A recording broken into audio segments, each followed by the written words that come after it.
Annulla la sentenza impugnata nei confronti di Berlusconi Silvio, limitatamente alla statuizione.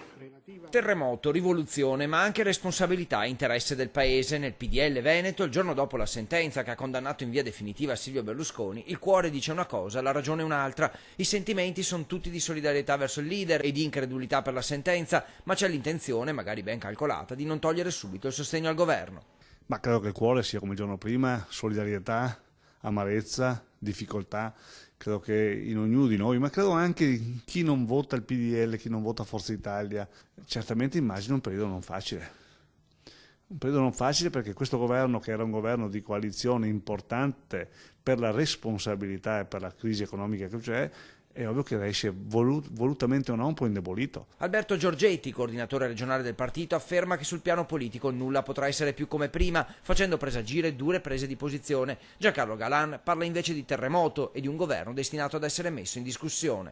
Per noi lui è indispensabile e credo che verrà discusso in questi giorni nei gruppi parlamentari, nelle riunioni del gruppo dirigente del partito, ma credo che senza di lui non possiamo immaginare Forza Italia.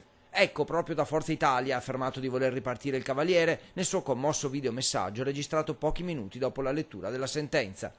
Se sapremo davvero stare insieme, recupereremo la vera libertà per noi e per i nostri figli. Viva l'Italia, viva Forza Italia.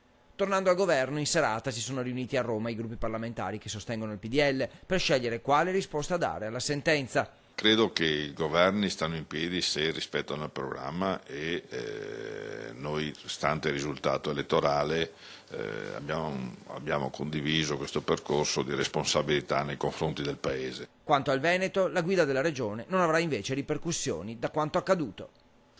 Credo che non ci siano ripercussioni perché l'alleanza veneta che governa è un'alleanza che il Presidente ieri sera ha richiamato come coloro, noi e la Lega, che lo stiamo sostenendo col cuore, quindi credo che questo non sia un problema, ma certo che quando tu hai una situazione difficile nazionale, un governo più debole, in ricaduta anche l'azione di governo regionale che molte volte su alcune contrapposizioni dialoga con il governo nazionale ha qualche difficoltà.